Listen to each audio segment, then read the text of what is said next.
instance et paria comme les dévérations de l'ami et cité et conclita à terre des pas.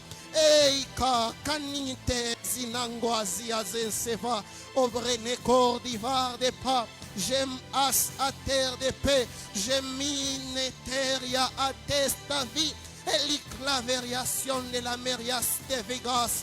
Oh Dieu Adonai. J'aimerais qu'une personne puisse encore élever ce Dieu grand. Puisse encore élever ce Dieu grand. Quand je lis ma Bible, la parole déclare le songe au ciel, le lève jour et nuit. Le songe au ciel l'adore jour et nuit. Oh, si les songes ne se fatiguent pas d'adorer, à combien plus forte raison, toi que Dieu a créé à son image, à combien plus forte raison, toi que Dieu a créé à son image, les songes au ciel l'adorent jour et nuit en jetant leur couronne par terre. Oh, ils se prosternent. Le 24 février, les 4 êtres vivants l'adorent, jour et nuit, sans pourtant consulter la montre, sans pourtant consulter les temps. Il l'adore parce qu'il mérite, Regarde comment Dieu est grand. Il t'a créé les derniers de ses créatures, mais il t'a donné la domination sur toutes choses. J'aimerais que tu puisses encore l'élever. Oh, toi, ma ebas. Et par Yadosh Kepa, il au sable des véracités et par des vases. Il a créé l'homme à son image le 6e jour, c'était les derniers jours. Et il a donné à l'homme la domination sur toutes choses. Il a donné à l'homme la domination de régner sur toutes choses. Il a donné la domination à l'homme de régner sur toutes choses. Toi qui es créé à son image, j'aimerais que tu puisses encore l'élever. Que tu puisses encore l'adorer, que tu puisses élever son nom, que tu puisses encore mettre son nom au-dessus de tout. Au-dessus de tout, ce qui nous différencie entre eux et notre Jésus-Christ, c'est parce que lui, il est mort et ressuscité le 3e jour. Il est mort et ressuscité le 3e jour. Il n'est pas resté dans le tombeau. Il n'est pas resté dans le tombeau. Il est mort et ressuscité le 3e jour. C'est ce qui nous différencie entre nous et eux, parce que leurs dieux ne peuvent jamais accomplir l'œuvre de Jésus-Christ. L'œuvre de Jésus-Christ est unique. L'œuvre de Jésus-Christ est unique.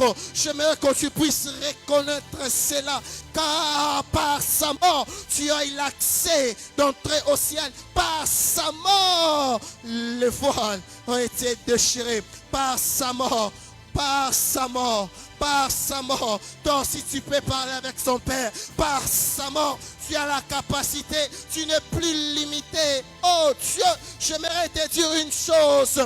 Élève encore ce Dieu, parce que les choses qu'il a pu accomplir, il nous a donné l'accès de faire ce que les souverains sacrificateurs étaient en train de faire. C'était des personnes catégorisées, c'était une catégorie de personnes, mais quand il est venu, il est mort, il t'a donné toi aussi l'accès d'entrer dans le lieu très saint, d'entrer dans le lieu très saint où c'était réservé à une catégorie de personnes. Mais oh Dieu de grâce, j'aimerais que tu puisses encore élever ce Dieu grand.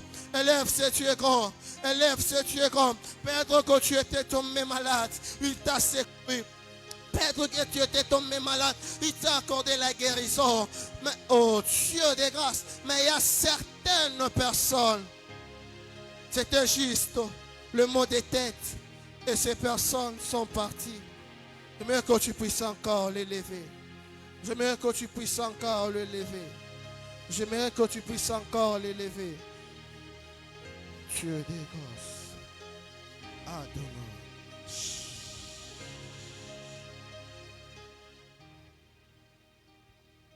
J'aimerais qu'en ce moment que tu entres en prière, que tu dises à Dieu, Père, rends-moi sensible. Que Dieu puisse disponibiliser ton cœur afin d'écouter sa parole. Je lis dans un livre des Actes des Apôtres, Paul était en train d'enseigner. Je vois une femme nommée Lydie. Dieu a disposé le cœur de Lydie afin d'écouter l'enseignement de Paul. J'aimerais que toi aussi ce matin, que Dieu puisse disposer ton cœur. J'aimerais que le Saint-Esprit puisse encore ouvrir ton intelligence, que tu puisses laisser ton cœur ouvert afin que l'enseignement puisse germer et que cet enseignement puisse rester gravé dans ton cœur et que cet enseignement puisse produire des fruits. Après ces enseignements, que tu puisses aussi produire le fruit d'un évangéliste.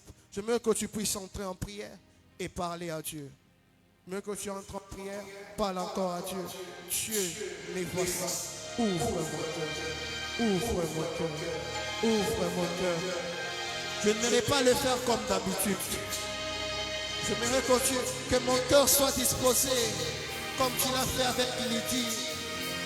J'aimerais que ton cœur soit disposé, que cet enseignement, qu'il y ait des choses qui vont rester gravées en toi. Je n'aimerais pas que tu puisses les faire comme d'habitude. J'aimerais que tu puisses dire à Dieu, donne-moi un cœur qui t'aime. Donne-moi un cœur qui t'aime. On veut nous parler sur l'évangélisation. On veut nous parler sur l'évangélisation. J'aimerais que tu parles à Dieu, que Dieu puisse disponibiliser ton cœur. Monte encore en prière.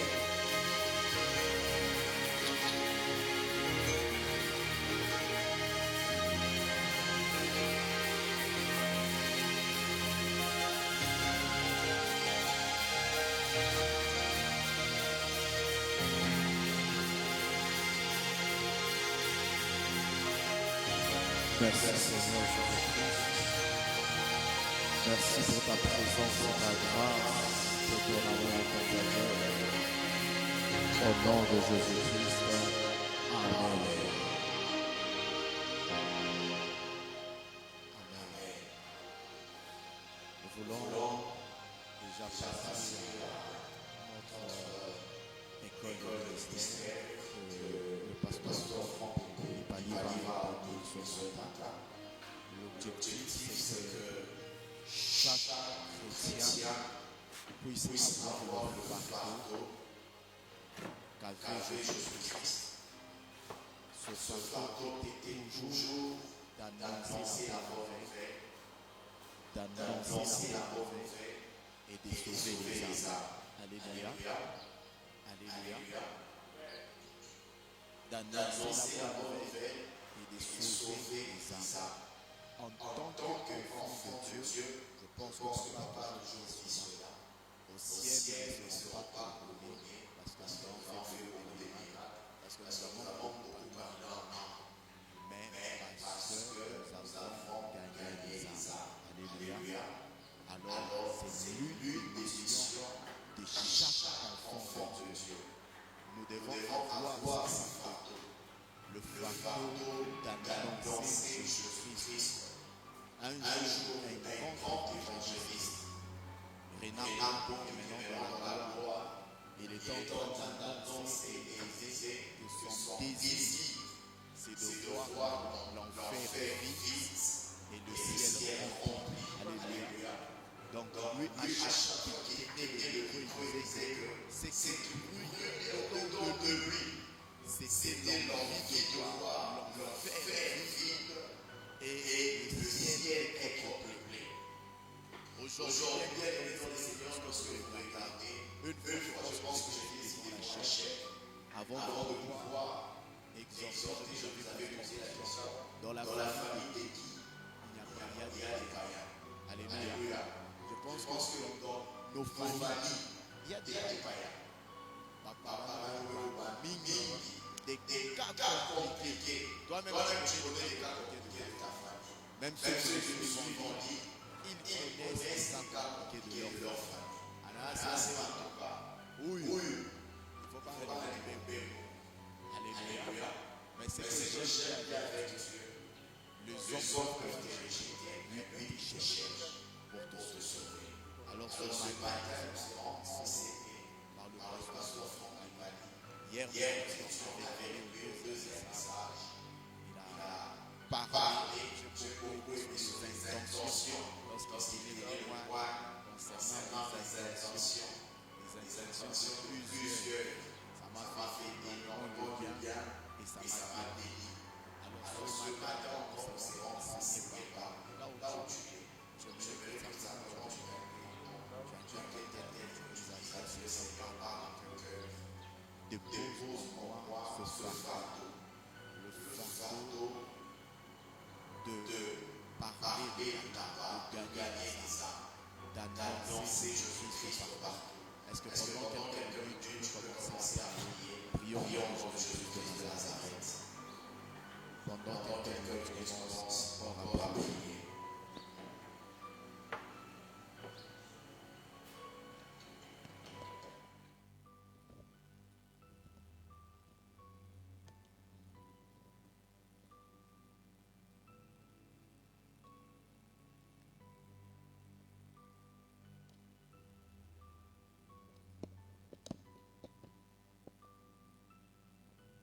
Bonjour, bonjour tout le monde. Que Dieu vous bénisse. Est-ce qu'on peut acclamer le Seigneur? Aidez-moi s'il vous plaît. J'aimerais qu'on donne 2 copies seulement. Ça c'est le numéro 4, mais il y a aussi personne. Je vais ceux qui me suivent aussi en ligne, nous demandons de partager et de suivre. J'aimerais commencer par la lecture avant de donner mon enseignement. Vous y êtes? Chapitre 10. C'est un texte qui explique clairement le sujet de l'évangélisation, son importance. Amen. Verset 14. Ça commence par une question qui vous dit la Bible dit comment donc invoqueront-ils celui en qui ils n'ont pas cru? Avant cela, l'apôtre Paul parle du verset 7 quiconque invoquera le Seigneur. Il explique comment invoquer le Seigneur peut faire que les gens soient sauvés. Il explique maintenant comment on peut amener les gens à invoquer le Seigneur. Parce que eux-mêmes, ils ne vont pas parler comme ça quel processus faudra-t-il mettre en place pour que les personnes parviennent à être sauvées, à invoquer l'Éternel? Comment donc peuvent invoquer celui en qui comme il dit, il faut avoir invoqué. Et encore, il dit encore, et comment ils n'ont pas entendu parler. Comme il dit, on ne peut pas croire dans celui qui n'en a entendu parler. Et continue, et comment en entendant-ils parler s'il n'y a personne qui prêche? Pour entendre quelqu'un parler, il faut qu'il y ait quelqu'un qui prêche pas. Et le verset 15 dit, et comment y aura-t-il s'ils ne sont pas envoyés? C'est donc qu'il est écrit qui sont beaux le bien de ceux qui annoncent la paix de Dieu, de ceux qui annoncent la bonne nouvelle. Mais tous n'ont pas obéi à la bonne nouvelle. Acclamons le Seigneur. Alors, l'évangélisation. Chacun a peut-être sa définition de l'évangélisation. Pour certaines personnes, l'évangélisation, c'est aller parler de Jésus. Pour d'autres personnes, ils pensent que c'est aller donner des tracts en route pour inviter les gens à l'église. Chacun a sa manière de vivre. Je vais donner des définitions bibliques de l'évangélisation. L'évangélisation, c'est d'abord l'action d'évangéliser. Amen. L'évangélisation, c'est l'action d'évangéliser. On en parle d'évangélisation, l'action d'évangéliser. Amen. Mais maintenant, c'est quoi évangéliser? Évangéliser, c'est simplement annoncer la bonne nouvelle. Ça vient de mot grec.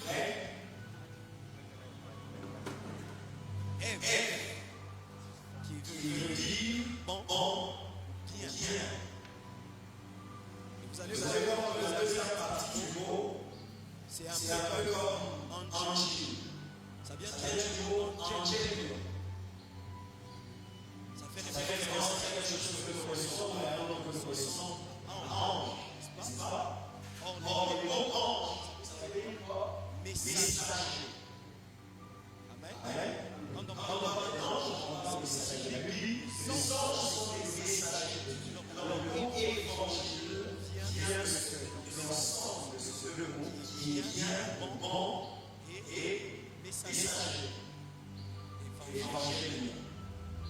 Alors, la conséquence, nous savons que les anges sont des envoyés de Dieu, comme la Bible là-bas, Luc chapitre 2, 10 à 11. Mais l'ange lui craint, car nous avons une bonne.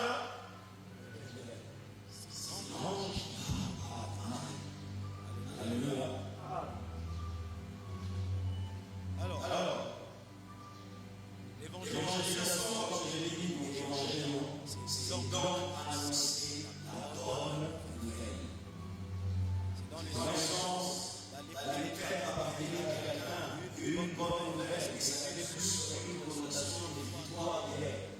Vous voyez, on parle d'annoncer la bonne question, on dit aussi l'addition à annoncer la victoire dans la guerre. Et j'aimerais dire deux choses avant d'aller plus loin. L'évangélisation est la raison pour laquelle les chrétiens ne sont pas en effet après avoir reçu Jésus. C'est sûr que la plupart des gens se posent pourquoi Dieu nous a sauvés, Jésus est mort pour nous à la croix, mais nous continuons à rester sur la terre. On a souffert, on a été séparés avec le combat de la terre. Pourquoi nous a-t-il pas seulement sauvés et enlevés? D'ailleurs, dans ce qu'on appelle la prière, c'est à l'image de Jésus. Il fait la différence à la foi. Il dit, je ne te prie pas, Jean 6, 4, je ne te prie pas d'exaucer du monde, mais de le préserver de Jésus. Mais pour que le Père nous enlève du monde. Amen. Non, je ne te prie pas d'exaucer. Donc, pourquoi? Parce qu'ils sont dangereux. Amen. L'évangélisation est la raison pour laquelle on n'est pas allé au ciel après avoir reçu Jésus. Si tu es là, parmi les raisons pour lesquelles tu vis, c'est parce que Dieu compte sur toi pour évangéliser. Quelqu'un peut dire avec moi, Dieu compte sur nous. Deuxième vérité que je voudrais dire ici, l'évangélisation c'est aussi le seul moyen par lesquels les hommes peuvent être sauvés pour revenir à Dieu. Le seul moyen par lesquels les hommes peuvent être sauvés pour revenir à Dieu. Dieu dans sa souveraineté, il n'a pas voulu commencer à convaincre les hommes par lui-même. C'est possible, non? Dieu peut apparaître à chacun des païens. Dieu peut parler à chacun des païens et les convaincre de venir à lui. Mais Dieu a voulu que l'homme qui a été sauvé soit le moyen par lequel les autres appartiennent au salut. Amen. Dieu force personne avec la vie et donne à chacun le choix. Et dans les textes que nous avons lus, on nous montre que c'est processus-là pour faire arriver les gens à ce salut. La première question, c'est au moment où on a dit les gens qui invoquent le Seigneur, si on en a vu. Les saluts ont besoin de la foi. Éphésiens 2, la Bible dit, nous sommes sauvés par la grâce au moyen de sans la foi, il n'y a pas de salut. Mais sans les hommes qui annoncent aussi l'évangile, il n'y a pas de foi. C'est que Dieu doit aller créer la foi dans Jésus dans le cœur des gens. Vous voyez? C'est là que je veux y arriver un peu plus tard. C'est là que vous allez comprendre que l'évangile, ce n'est pas seulement parler de Jésus, mais c'est aussi vivre Jésus. Parce que quand quelqu'un qui me connaissait avant, comme mon frère Gabriel, il sait comment je vivais. Il connaît comment je marchais. Je n'avais pas une bonne vie. Mais quand il me voit, la même personne qui fumait, qui buvait, qui se battait, dire que maintenant je fais plus ces choses, j'appartiens à Jésus. Sans lui parler, il se pose la question, qu'est-ce qui s'est passé? Je vais y arriver. Je parlerai de moyens d'évangéliser. Vous voyez? Mais ici, j'aimerais toucher un autre point. Le point des raisons majeures pour évangéliser. J'ai appris dans ma vie que l'homme a besoin des bonnes raisons pour faire les bonnes choses. Si quelqu'un ne fait pas ce que vous attendez de lui, cherchez à regarder dans les raisons que vous lui donnez. Très souvent, le problème n'est pas la disponibilité ou le moyen ou la force, mais c'est la bonne raison. Tu veux que quelqu'un fasse quelque chose? Donne-lui une bonne raison. Il la fera. Et la Bible nous donne des raisons qui doivent pousser tout chrétien. Peut-être que vous venez à l'église, quand on dit allons évangéliser, vous vous dites mais pourquoi je veux le faire? Celui à qui on n'a pas répondu, pour qui on n'a pas répondu à la question pourquoi, ne donnera pas un bon pasque ou il ne pourra pas donner de bons résultats. J'aimerais que tu poses la question à ton voisin, pourquoi tu dois évangéliser? Je vais vous donner quelques raisons pour lesquelles chacun d'entre nous, après cet enseignement, doit évangéliser. Première raison, majeure même, parce que c'est un ordre de Jésus. Ça, c'est parmi les choses qui nous ont, nous, motivés, qui nous ont poussés à évangéliser. Un chrétien qui comprend que l'évangélisation n'est pas un moyen de faire grandir l'église, mais un ordre de Jésus, évangélisera même en dehors du programme de l'église. Vous voyez? Aujourd'hui, nous sortons aller parler de Jésus que lorsque l'église a un programme. Et dans notre esprit, on a même commencé à dire que l'évangélisation c'est pour la croissance de l'église. Non, l'évangélisation n'est pas pour la croissance de l'église. L'évangélisation est pour remplir le ciel, le royaume de Dieu. Amen. Première raison, parce que c'est un ordre.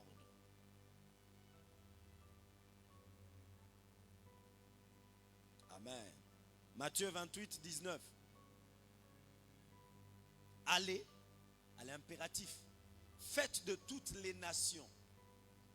Ce n'est pas une proposition, allez évangéliser. Ce n'est pas une demande, allez évangéliser. Non. Dieu ne vous demande pas d'aller évangéliser. Hein, ma soeur? Dieu ne vous propose pas d'aller évangéliser.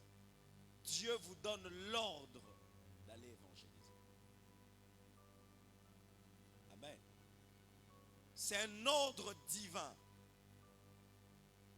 Et l'une des phrases, pendant que j'étudiais l'évangélisation à l'époque, quand j'ai commencé ma foi, qui m'a bouleversé, c'est quand j'ai compris que n'est pas obéir à un ordre, c'est un péché. Et c'est là que je m'étais rendu compte que la plupart d'entre nous pensent que le péché, c'est seulement l'impudicité. C'est seulement mentir, c'est seulement faire des gros péchés que nous connaissons. Mais quand tu grandis spirituellement, tu comprends qu'un chrétien qui n'évangélise pas pêche. Parce que c'est un ordre. Ne pas obéir à un ordre, c'est la désobéissance. Allez, à qui il parle? Aux disciples, aux enfants de Dieu. Es-tu disciple? Et dès le moment où tu m'entends maintenant, pour toi, ce message devient une condamnation. Parce que Dieu te met devant le fait accompli. Il te le dit maintenant. Allez évangéliser. Allez, faites de toutes les nations mes disciples. Et si tu ne les fais pas, tu pêches. C'est les liens qu'il faut faire. Si c'est un ordre, celui qui ne le fait pas pêche. Ou celui qui ne le fait pas désobéit au maître. Or, la désobéissance ne favorise pas la relation entre un chrétien et son Dieu. Vous voyez? Nous cherchons les problèmes peut-être partout, mais l'évangélisation est aussi un point dans lequel Dieu attend notre obéissance. Amen. À partir d'aujourd'hui, à chaque fois que tu penseras à évangéliser, dis-toi c'est un ordre. Je dois le faire. Je suis obligé. Où le faire? On commence toujours près de nous, à Jérusalem. D'abord, oh, je ne peux pas atteindre les gens. Je suis une personne introvertie, renfermée. Non, tu as ta famille. Commence par elle. Tu pêches quand tu ne parles pas de Jésus à ta famille. Je vais revenir, je ne suis pas parti vite en besogne. Je vais revenir sur la bonne nouvelle dont il faut annoncer quand on parle de Jésus. Je voulais juste dire d'abord que c'est annoncer la bonne nouvelle, mais je vais y arriver. Deuxième raison pour laquelle vous devez évangéliser, je n'ai pas beaucoup de temps pour tout donner, c'est parce que c'est la volonté de Dieu que tout homme soit sauvé.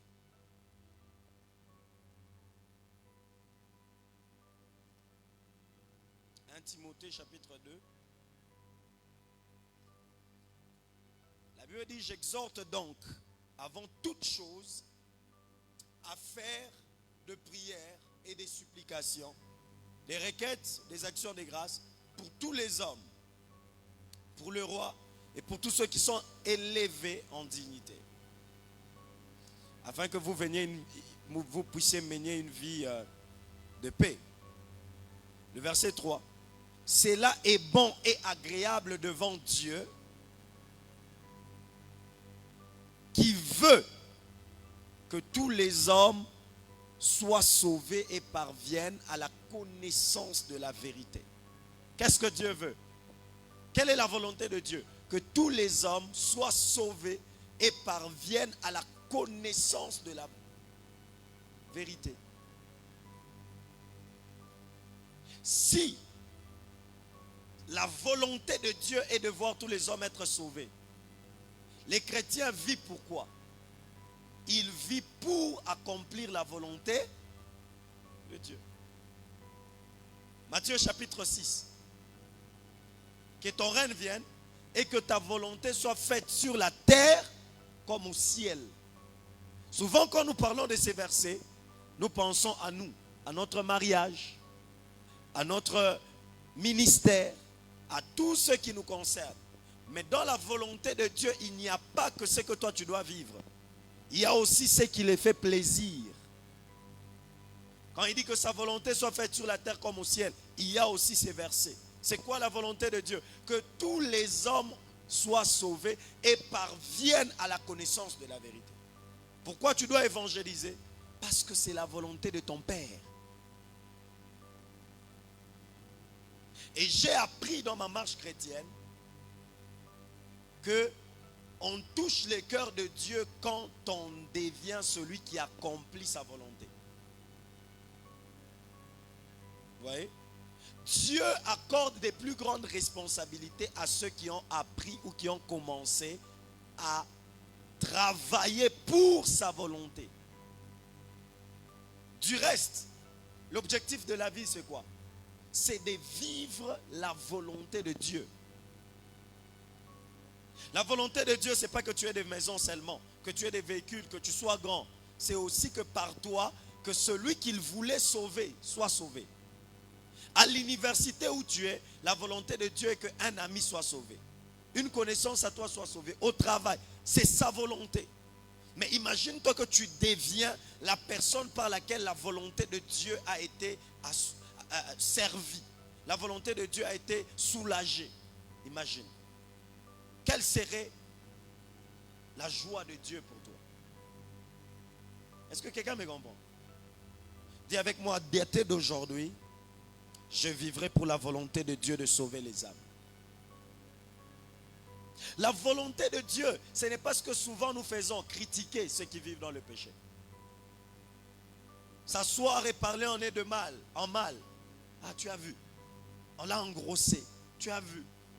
Chez eux, il n'y a pas de mariage. Chez eux, il n'y a pas des grands hommes. Chez eux, il n'y a que des ivrognes. Ça, nous savons faire. Mais est-ce que la volonté de Dieu est de t'entendre, toi, critiquer ceux qui vivent mal? Non. Mais de te voir, toi, les amener au salut. Ce que Dieu veut, c'est que tous les hommes soient sauvés et parviennent à la connaissance. Comment ils parviendront à la connaissance? Si toi, qui le connais, tu ne parles pas de celui que tu connais. Vous voyez? Tu veux que Dieu te fasse du bien dans certains domaines de ta vie. Commence à vivre pour sa volonté. Écoutez, cette phrase qui m'a toujours béni, ça vient de la bouche du Seigneur lui-même. Il dit, ma volonté, ma nourriture, Jean chapitre 4. Ma nourriture, c'est de faire la volonté de mon Père. Ma nourriture. Au point qu'il était préoccupé à aller gagner une prostituée que de manger. Vous voyez la dimension de Jésus. Il connaissait que la volonté de Dieu, c'est que cette femme, à la cruche d'eau, cette femme samaritaine soit sauvée. Quelqu'un acclame le Seigneur. Troisième raison rapidement, et puis je vais aller dans ce qu'on appelle les obstacles de l'évangélisation. Ça, c'est le plus grand problème. Troisième raison pour laquelle qui doit te pousser à évangéliser, c'est la récompense. Nous avons plus dit aux chrétiens de se sanctifier, de faire des choses pour Dieu, mais on n'a pas aussi insisté sur la rémunération. Amen. 1 Corinthiens chapitre 9, le verset 17. Écoutez ce que l'apôtre Paul dit. Si je l'ai fait de bon cœur, j'en ai la récompense. Ouais. Il sous-entend ici une récompense derrière les saluts des âmes.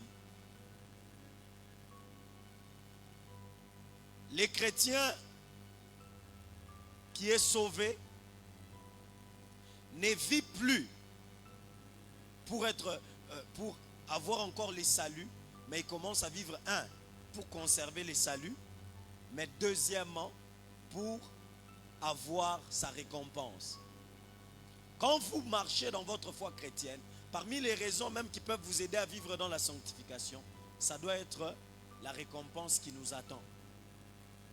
La marche chrétienne est comme un travail qui aura un salaire, qui aura un salaire à la fin. Et parmi les sous-branches de ce travail de la vie chrétienne, il y a l'évangélisation, qui déterminera qui aura une couronne en or, une couronne en argent, une couronne en diamant, qui aura une gloire plus que les autres. Parce que nous n'allons pas avoir le même éclat. Non. La Bible déclare, toutes les étoiles brillent, mais toutes les étoiles n'ont pas le même éclat. Mais qu'est-ce qui va faire que ton étoile brille quand tu décéderas, quand tu seras dans la félicité céleste, quand on sera en train d'être récompensé? Parmi les choses qui peuvent garantir ta récompense, il y a l'évangélisation. Mais maintenant, regarde un peu les années de la foi que tu as. Et dis-moi, si tu mourais maintenant, tu auras quoi au ciel? J'aime toujours aussi prendre cet exemple de la construction d'une maison. Jésus, il fait une déclaration forte. Il dit, je m'en vais vous préparer une place. Quand ça sera prêt, je reviendrai vous chercher. Mais moi, j'ai comme l'impression que la place que Jésus prépare à chaque personne dépend de ce que la personne est restée faire sur terre. Est-ce que quelqu'un me comprend? Il dit, je m'en vais vous préparer une place, et quand ça sera prêt, je reviendrai vous chercher. Mais j'ai comme l'impression que le temps il nous laisse sur terre, c'est un temps où nous les fournissons les matériaux pour la construction. Et parmi les matériaux qu'on lui fournit, il y a le nombre des âmes que nous gagnons. Maintenant, imagine-toi, si depuis que tu t'es converti, et que c'est les saluts, le nombre des âmes que tu gagnes, qui déterminent les niveaux de ta construction de la maison, Non, les niveaux de la maison qu'on te construit au ciel. Combien d'âmes tu as gagné et à quel niveau peut être ta maison au ciel? Hein, homme de Dieu? Il y a des gens qui sont à la fondation. Il y a des gens qui ont juste payé les terrains. Parce que les terrains, c'est déjà ton salut. Quand tu es sauvé, on dit terrain du pasteur Franck. Dans la Nouvelle Jérusalem. Terrain du berger Gabriel. Terrain de tel. Tu as un terrain. Mais ça fait combien d'années que tu as envoyé quelque chose pour la construction? Parce que ce que j'aime, homme de Dieu, c'est que dans le monde des âmes, il y a des âmes qui comptent 1000 ciments. C'est vrai qu'il y a des âmes, tu les gagnes, c'est un sac de ciment. Mais il y a des âmes, quand tu les gagnes, lui-même, au ciel, il vaut 1000 sacs de ciment. Je parle à la manière des hommes. Demandez à Jésus, il vous dira que je suis capable de me concentrer sur Pierre en négligeant les autres parce que je sais que Pierre gagnera 3000 âmes. Est-ce que quelqu'un comprend? C'est qu'il y a des âmes qui votent, une personne vaut 3000 personnes. Ne jouez pas avec l'évangélisation. Hein. Une personne, tu gagnes. Tu peux même dire, ah, cette évangélisation était chaotique. Donc j'ai parlé à 10 personnes, il n'y a qu'une personne qui a donné sa vie. Oh, tu ne sais pas. Derrière une personne qui donne sa vie à Jésus, peut se cacher 10 000 personnes. Amen. Quand j'ai donné ma vie à Jésus, je ne vous voyais pas. Mais c'est parce que j'ai donné ma vie à Jésus que je suis devant vous. Mais le Jésus qui m'a sauvé savait que vous êtes derrière mon salut. Est-ce que quelqu'un comprend? Une âme gagnée peut avoir plus de valeur que tu ne penses. Maintenant, la question que je te pose, combien tu as gagné jusque-là? Ça fait plaisir, je ne vous mens pas. Ça fait du bien de voir quelqu'un prier, quelqu'un s'attacher à Dieu. Mais tu regardes, tu dis, c'est moi qui l'ai amené à Dieu. Waouh! Waouh! Quelle joie! Imagine-toi d'abord si ça te fait toi de la joie. Que dire de Dieu? La Bible même va plus loin. Il dit, il y a de la joie devant les anges de Dieu lorsqu'une âme s'est convertie. Mais maintenant, qui est en joie? Les anges? Non, on précise. Il y a de la joie devant les anges de Dieu. C'est-à-dire, les saluts des âmes ne rendent pas joyeux les anges, mais rendent joyeux celui qui est devant les anges, Dieu. C'est que par conséquent, les anges contemplent la joie de Dieu lorsque une âme est gagnée. C'est que tu donnes l'opportunité aux anges de voir une facette de Dieu que seul l'être humain est capable de manifester au ciel. Oh mon Dieu, je pensais que quelqu'un a compris. Est-ce que je peux bien t'expliquer? C'est que il y a une certaine joie que les anges contemplent sur les visages de Dieu, que seul un gagneur d'âme peut mettre sur le visage de Dieu. C'est qu'un gagneur d'âme devient le sujet de l'adoration des anges devant Dieu. Ils disent, on n'a jamais vu Dieu être joyeux comme ça. Qu'est-ce qui se passe? Quand ils essayent de fouiller, ils comprennent qu'une âme a été gagnée dans une école. Une âme a été gagnée dans une famille. Une âme a été gagnée dans une maison. Et les anges disent, c'est qu'il y a de choses sur terre. Quand ça se passe, ça produit la joie au ciel. Et combien de fois tu as rendu Dieu joyeux? C'est une question que je te pose. Ce sont des raisons qui doivent devenir tes motivations de l'évangélisation. J'ai parlé hier de l'intention. Pas qu'on voie que toi aussi tu l'as fait. Non. Ce n'est pas ça qui doit te motiver. Qu'on t'acclame, qu'on dise lui il est toujours disponible. Ça ne sert à rien. Tu dois avoir les bonnes raisons. C'est des raisons que je te donne. Parmi lesquelles il y a celle-ci. Ta couronne. Ta maison au ciel. Pense à elle. Pense à ta récompense. Regardez, la Bible nous parle de deux hommes. Je fais ces parallélismes où je donne cet exemple pour qu'on comprenne l'élément. Lazare, le pauvre et l'homme riche. Ces textes-là nous montrent un élément très important. Ces textes nous montrent que la richesse de la terre ne garantit pas la richesse après la mort. La Bible dit, Le pauvre Lazare désirait même manger les miettes qui tombent à la table du riche. Mais il ne pouvait pas. Il dormait dehors. Mais du coup, tout bascule. On dit, Lazare mourut. Il alla dans les seins d'Abraham. Il était pauvre, mais il avait des valeurs spirituelles. La crainte de Dieu, l'amour de Dieu, il en avait. Et on dit aussi, les riches moururent aussi. Il alla dans les séjours de mort, où il avait des tourments jour et nuit. Qu'est-ce que je veux dire par là? Ce que tu bâtis sur terre ne garantit pas ce que tu bâtis au ciel. Les richesses physiques que tu cherches à amasser, à gagner, ne te garantit pas une bonne place après ta mort.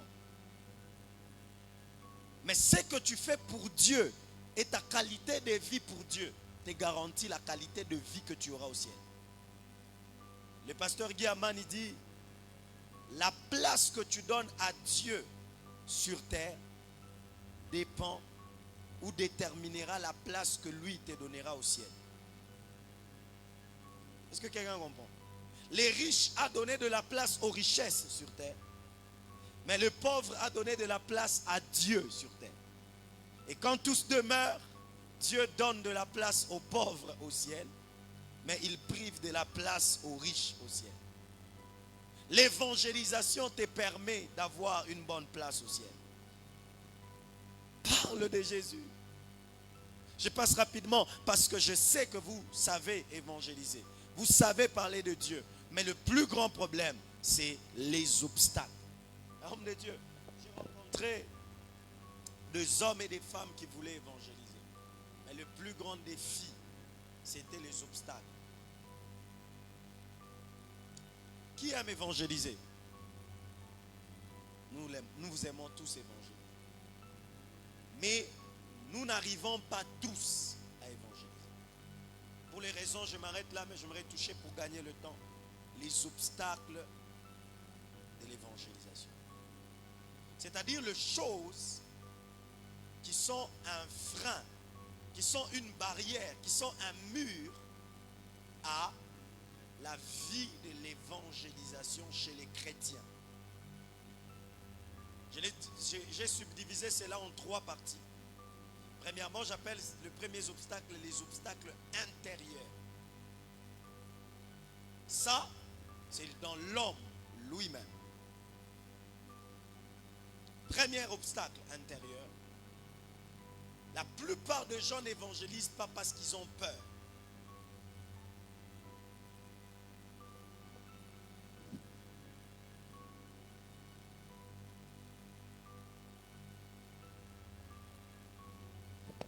La peur est un obstacle. La peur de quoi? Du rejet, des moqueries, de perdre une relation, la peur d'avoir l'assurance. Je ne sais pas quoi dire. Nous avons peur. Peur du rejet. Mais la Bible a prévu toutes les solutions à chaque peur. Amen. La Bible dit que si vous me reniez devant les hommes, je vous rénierai aussi devant les anges de mon Dieu. La peur peut te pousser à dire, et si je perdais ma relation avec cet homme? Si je perdais ma relation avec mon ami en lui parlant de Jésus? De base, il est musulman. On est amis, c'est tout. Je ne vais pas les déranger avec mon Jésus. J'ai peur qu'il me rejette. J'ai peur qu'il se moque de moi. N'aie pas peur que les hommes se moquent de toi. Mais aie peur que Dieu te renie un jour. Le problème n'est pas la peur. La peur est un sentiment naturel que tout homme doit avoir. Mais comment vaincre la peur lorsqu'il est question de l'évangélisation? Première chose, sachez que vous n'avez pas à faire tous les boulots. Dieu a sa part, vous avez votre part. Pour vaincre la peur, tu dois te dire que j'ai ma part et Dieu a sa part. Il y a un texte qui dit, ouvre ta bouche, je la remplirai. J'ai dit toujours quand je parle de l'évangélisation, la part de Dieu c'est de remplir ta bouche, ta part c'est de l'ouvrir. Est-ce que quelqu'un comprend? Ta part c'est quoi? Ma soeur, ta part c'est quoi? D'ouvrir quoi? Ta bouche. Et la part de Dieu c'est de là. En d'autres termes, même quand tu as peur, dis-toi que c'est Dieu qui va mettre les paroles. Toi parle. Je prie ce matin que Dieu enlève toute peur dans nos cœurs. Je prie ce matin que Dieu te libère de la peur. Et qu'à dater d'aujourd'hui, que tu aies plutôt peur d'être régné par Dieu ou rejeté par Dieu un jour, que d'avoir peur de parler de quelqu'un. De parler à quelqu'un. Deuxième obstacle intérieur, c'est la honte. Gêne d'afficher sa foi publiquement. Ça revient toujours à celui qui me régnera devant les hommes. Des chrétiens qu'on connaît chrétiens à l'église, mais à l'université, personne ne sait qu'il est chrétien. En public, on ne sait pas qui tu es. Tu as honte de ta foi. C'est un obstacle. Dieu n'a pas besoin de gens qui ont honte. Dieu a besoin de gens qui assument leur foi. Pourquoi as-tu honte de parler de Jésus? Ou que les gens sachent. J'ai entendu même quelqu'un dire, tu l'écris, ma soeur. Ah, s'il vous plaît, ne m'appelez pas soeur. Ah, tu veux qu'on t'appelle qui? Frère, ne m'appelez pas frère. Frère, c'est à l'église. Ah, tu veux pas simplement qu'on sache que tu pries. Tu as honte. Et il y a un autre obstacle important sur lequel j'aimerais m'étendre. C'est le manque de consécration. La plupart d'entre nous n'évangélisent pas simplement parce qu'il n'y a pas une cohérence entre leur vie et ceux qui doivent annoncer. Amen. Et au final, il s'est dit quoi? Comment je vais dire à quelqu'un d'arrêter telle chose, d'arrêter la masturbation, d'arrêter la pornographie, d'arrêter la tricherie, d'arrêter le vol, pendant que moi-même je fais quoi? Je vole. Pendant que moi-même je fais la même chose. L'obstacle. Ta vie peut être un obstacle à la propagation de l'évangile. C'est pourquoi tu dois te battre d'être comme ça. Mais j'ouvre une parenthèse ici. Ici, je ne parle pas de ceux qui luttent avec un péché. Si c'est une lutte et que tu n'aimes pas ce que tu fais, je t'encourage à parler même quand tu vis dans la chose. Parce que deux fois, évangéliser les autres nous évangélise nous-mêmes. Celui qui a une habitude d'évangéliser, il se retrouve lui-même en train de se remettre en ordre chaque fois. Oui. Moi, ça m'a beaucoup aidé dans ma marche chrétienne. Pendant que je voyais des gens dire, comme je lutte avec ces péchés, je ne veux pas évangéliser. Moi, c'est plus j'évangélisais, plus j'avais de l'autorité sur le péché avec lequel je luttais. Tu vois? Parce que tu condamnes ce que toi-même tu fais, ça te condamne toi-même. Tu vois? Mais ici, je parle aussi de cette incohérence dans le sens où, quand quelqu'un sait que mon ami sait que j'ai fait ce qu'il fait, comment je peux lui parler? En fait, ça te vole l'autorité de lui parler. C'est là qu'on a des chrétiens qui parlent, mais son ami lui dit, Naway. Il y a des gens à qui on dit, ah, Naway. Tu vois? Il ne faut pas que celui à qui tu parles parler de Jésus ait une matière contre toi. Et c'est ce qui fait que beaucoup n'arrivent pas à parler à leurs amis. Vous allez remarquer que quelqu'un a la facilité d'aller parler aux autres de loin, mais chez vous. Moi, j'ai appris à dire ceci. L'un des signes d'une bonne chrétienté, c'est quand les gens de la famille approuvent notre foi et sont d'accord avec nous et ils nous accompagnent aussi dans ce que nous faisons. C'est l'un des signes que ta vie est bonne. Parce que ceux qui vivent avec toi, c'est les gens de ta famille. Pas les pasteurs, hein, pas les bergers. Nous, on connaît la facette de toi à l'église. Mais ta maman, c'est qu'on a ses marins. Misha Uchoka. Et puis, vous êtes ces genres de chrétiens à qui on dit les chrétiens qui font insulter leur pasteur. Moi, j'aime pas des chrétiens comme ça. Donc, chaque fois chez vous, il faut qu'on te rappelle. Ça veut dire que tu n'es pas encore un bon chrétien. Comment ton père viendra à votre église s'il continue à se plaindre de toi à la maison? Comment ta mère viendra à votre église? Comment ta soeur viendra à votre église? Comment tes neveux, tes nièces viendront à ton église, à votre église, si toi-même, tu es païen encore à la maison? C'est comme ça que nous avons moins de conversions autour de nous que loin de nous. Et vous allez remarquer que les conversions qu'on a loin de nous ne sont pas efficaces, ne sont pas vraies. Parce que ce ne sont pas des conversions avec une vie puissante, avec un fort témoignage. Amen. Moi, quand je me suis converti, je me suis concentré d'abord à gagner les gens de ma famille.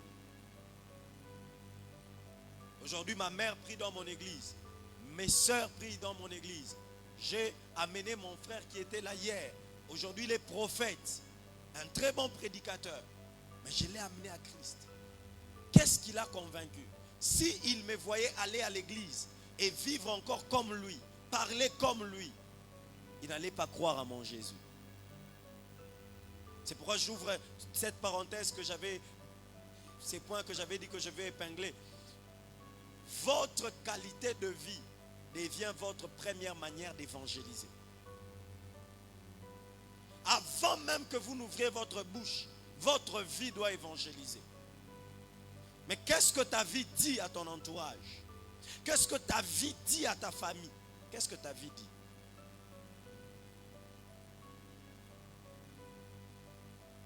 Chaque chrétien est une extension de son église où il vit. Je peux le répéter. Chaque chrétien est une extension qui vend l'image de son église partout où il part. Et si tous les chrétiens vendaient une bonne image de leurs églises, nos églises attireront plus les gens des dehors sans même qu'on leur donne des tracts. Sans même qu'on les invite. C'est eux qui nous diront tu pries où? Parce que tu es l'image de ton église. Je crois que c'est le berger qui l'a dit. Même nous les pasteurs, nous sommes l'image du corps pastoral. C'est pourquoi quand un pasteur, quand un prophète fait un mal, on ne dit pas il a fait. On commence à faire quoi? À généraliser. Ils sont comme ça. Pourtant c'est un qui l'a fait. Parce que chaque membre du corps du Christ est une image du corps. Il est représentant, il est une extension. C'est pourquoi une bonne église, ce n'est pas celle qui crucifie ses membres, mais c'est celle qui couvre les défauts de ses membres. Parce que quand les frères comme nous, les sœurs comme nous, nous publions les défauts de nos frères de l'église, nous oublions que ce n'est pas eux que nous détruisons, c'est l'image de l'église. C'est Christ que nous salissons. Ça, l'église doit le comprendre. Parce que la première évangélisation n'est pas d'abord la beauté de tes paroles. C'est d'abord la qualité de ta vie.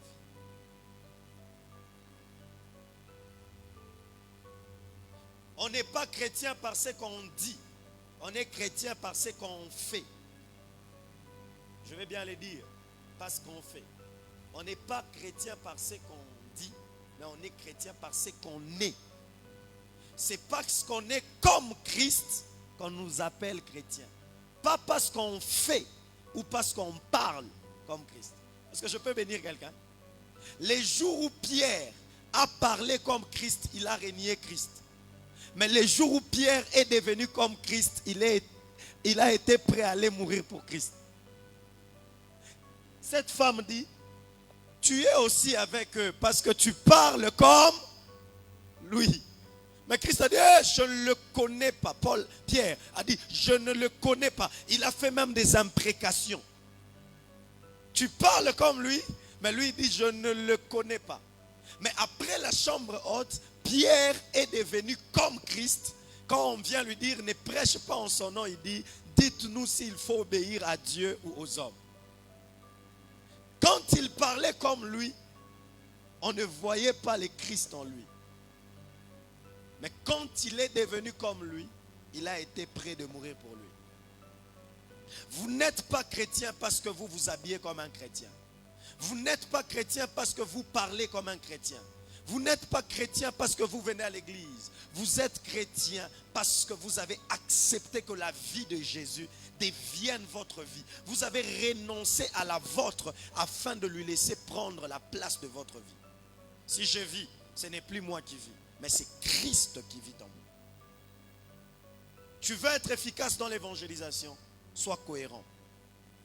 Bats-toi à être cohérent. Alléluia. Rapidement, quelques obstacles, toujours des obstacles intérieurs, la connaissance aussi rapidement, l'ignorance biblique. Formez-vous. Voilà pourquoi je vous ai donné les documents là, je vais commenter un peu à la fin. Pour être efficace dans l'évangélisation, il faut aussi quand même savoir comment parler, quoi dire, par où commencer et par où finir. Amen. Deuxième type d'obstacle, ce que j'appelle les obstacles extérieurs. Chez ceux qui écoutent. Là, ce n'est pas toi qui dois parler, mais ceux qui écoutent. Un évangéliste doit savoir les obstacles qui l'attendent sur terrain. J'aurais même souhaité que pendant ces programmes, qu'il y ait une session de pratique, que les gens sortent aller parler de Jésus. Et qu'on voie même 2-3 personnes avant que ces programmes ne finissent, qui sont le fruit de l'évangélisation. Je crois qu'on va appliquer les 4 lois spirituelles que je donnais. Premier obstacle extérieur, le cœur fermé. Manque d'intérêt ou indifférence. Le cœur fermé. Oui, vous rencontrerez des hommes et des femmes qui ne sont pas ouverts à vous écouter. Ici, j'aimerais dire une chose. Vaut mieux être ce chrétien qui fait sa part, d'aller parler, même si on ne te reçoit pas, ou même si on ne te donne pas les oreilles. Mais que Dieu voie que ta part a été. Vous savez qu'il y a 2 gens, le jour du jugement, Dieu leur rappellera mon nom. Il dira, il parlait.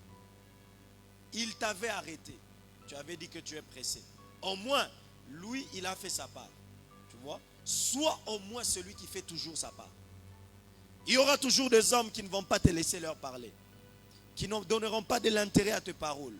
Mais deuxièmement, il y a aussi le préjugé religieux.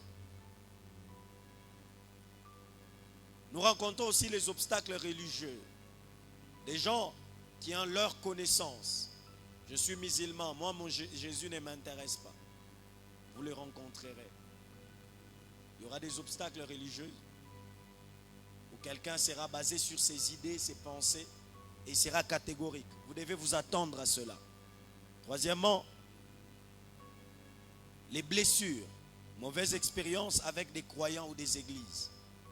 Parmi les obstacles, il y a des gens qui sont devenus païens ou qui sont restés païens à cause de ce que je disais. Un mauvais comportement d'un frère de la famille, d'un pasteur, un mauvais témoignage qu'ils ont écouté et ils ont décidé de ne jamais écouter l'évangile. Vous devez vous attendre à ça. L'orgueil, les refus de reconnaître le besoin de Dieu. Il y a des gens orgueilleux.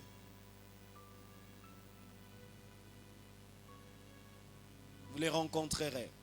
Il y a aussi des gens distraits, la distraction, préoccupation de la vie, argent, travail, plaisir. Pourquoi je parle de ces obstacles extérieurs? Un évangéliste averti doit apprendre à détecter la qualité ou les types de personnes à qui il part annoncer l'évangile avant d'y aller. C'est pourquoi il y a un principe que j'aimerais établir. Ne parlez pas de Jésus à quelqu'un dont vous n'avez pas d'abord présenté. Non, je vais bien les redire. Commencez toujours par présenter à Jésus celui à qui vous voulez parler de Jésus. C'est-à-dire quoi? avant d'aller parler à quelqu'un de Jésus, rassurez-vous que vous avez parlé de la personne à Jésus. Quelqu'un comprend? C'est-à-dire, avant que tu n'ailles parler à quelqu'un, rassure-toi que cette personne, tu l'as déjà présentée à Jésus. Seigneur, j'irai parler à mon frère, j'irai parler à mon ami. Il est comme ça, il est comme ça. S'il te plaît, touche-le. C'est plus efficace de parler de Jésus à quelqu'un à qui toi, tu as présenté d'abord à Jésus. Tu vois? Et Jésus peut te donner des stratégies avant d'y aller. Parce que l'évangélisation, c'est une guerre. C'est une bataille. 2 Corinthiens chapitre 10, le verset 10. Il dit, nous renversons les forteresses. Nous renversons. Moi, j'aime beaucoup l'évangélisation parce que je me dis que je suis en guerre. Il y a des forteresses, des religions, des pensées, des esprits. Ça a plusieurs niveaux. Vous voyez? Troisièmement, les obstacles spirituels. Résistance spirituelle, opposition invisible à la vérité. Il y a des esprits qui ne veulent pas que les gens soient sauvés. J'ai parlé à un de mes grands frères, je lui parle de Jésus. Il dit, il est sérieux. Je te dis, mon grand frère propre, il me dit, donc lui, tout ce que tu lui dis sur Jésus, ça ne l'intéresse pas. Il fait un accident, je lui offre une Bible, il n'a jamais ouvert la Bible. Vous pensez que cette personne, c'est lui-même qui réagit comme ça? Il y a des esprits qui l'ont déjà bloqué. C'est pourquoi ne condamnez pas les gens, vous ne savez pas ce qui est derrière eux. Il y a des gens qui font des choses, pas parce qu'ils veulent le faire, mais parce qu'ils sont captifs des esprits, des démons, des puissances des ténèbres. Deuxièmement, aveuglement spirituel, incapacité à comprendre le message. La plupart sont aveuglés. Le cœur est dans les noirs, aveuglés. C'est pourquoi tu dois commencer par prier pour eux avant d'aller leur parler de Jésus. Prends le temps de prier pour quelqu'un. Une âme, notez bien cette phrase. Une âme gagnée en prière est facilement gagnée sur terrain. Une âme gagnée en prière est facile à gagner sur terrain. Je ne voulais pas donner ce témoignage, mais je chante un peu la victoire avant la guerre. Je suis en train, chaque saison de ma vie, je choisis des gens pour qui je vais prier pour les évangéliser. Je me concentre sur une catégorie de personnes. Depuis un temps, j'ai prié pour un ami avec qui on était dans le monde. Parmi nous, il est le seul, parmi mes proches, il est le seul qui tarde un peu à venir à Dieu, même un peu. Alors depuis un temps, j'ai prié pour lui. Aujourd'hui même, il m'a fait un voice. Il m'a dit, sa mère est décédée il n'y a pas longtemps. Il m'a dit, moi je veux qu'il commence à venir à l'église. C'est les prières que je prie pour lui. Il m'a dit, d'ailleurs, je m'excuse d'abord pour les dimanches passés, je ne suis pas venu. En tout cas, pasteur, j'ai fait un rêve aujourd'hui. Je dois vraiment venir dimanche. J'ai rêvé, ma mère m'a dit, va à l'église du pasteur Franck. Tu vois? Je l'ai invité, je priais pour lui.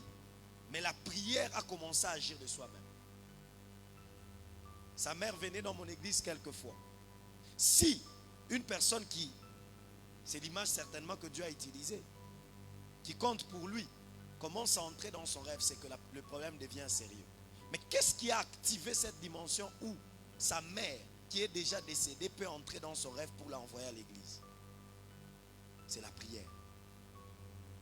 J'ai d'abord prié, je continue à prier et j'ai fait aussi des invitations. Il y a des gens qui ne viendront pas à l'église parce qu'ils ont envie des affiches, mais parce que l'intercession a prié avant de poster l'affiche. Parce que l'intercession a prié pour la participation avant d'inviter. Quand tu comprends cela, tu ne vas pas commencer à fournir beaucoup d'efforts sur terrain parce que tu auras déjà la victoire en prière. Ce que tu gagnes spirituellement, tu les gagneras physiquement. Il dit, croyez que tout ce que vous avez demandé en priant, vous l'avez reçu et vous le verrez s'accomplir. Il y a recevoir et accomplir. On reçoit spirituellement, ça s'accomplit physiquement. Tu peux gagner une âme spirituellement avant qu'il soit gagné physiquement. Et d'ailleurs, ne vous découragez jamais quand vous priez pour un pécheur et qu'il devient encore plus pire. C'est un bon signe. Ça veut dire que spirituellement, il est tellement dérangé qu'on veut te décourager. C'est lorsque tu commences à prier qu'on t'appelle. Anaïba, Panambamba, Bakapalokunaomba. Pourquoi? La stratégie pour dire tes prières dérangent. Arrête. Mais si tu comprends que tes prières commencent à fonctionner, tu vas continuer à prier et à lui parler. Parce que deux fois, la prière pour les âmes crée les circonstances pour les attirer. Il y a des âmes que tu ne gagneras pas en lui disant Jésus t'aime. Mais tu les gagneras en lui disant Jésus t'aime et en priant pour lui. Et la prière que tu fais pour lui va créer les circonstances qui lui fait accepter les Jésus t'aime. Deux fois les Jésus t'aime peuvent venir avant et les circonstances du salut viennent après. Parce que l'évangélisation prépare aussi l'homme au salut. Tu peux parler à quelqu'un aujourd'hui, tu ne les gagnes pas aujourd'hui. Mais ce que tu as dit n'est pas vain. Il y a 3 niveaux dans l'évangélisation. Il y a le niveau de parler à l'âme, qu'on appelle la sémence. Et il y a le deuxième niveau d'arroser, faire grandir la sémence. Non, donc arroser, nourrir la sémence. Et le troisième niveau, c'est ce qu'on appelle faire croître. Le premier niveau et le deuxième sont au niveau de l'homme. Quelqu'un me comprend?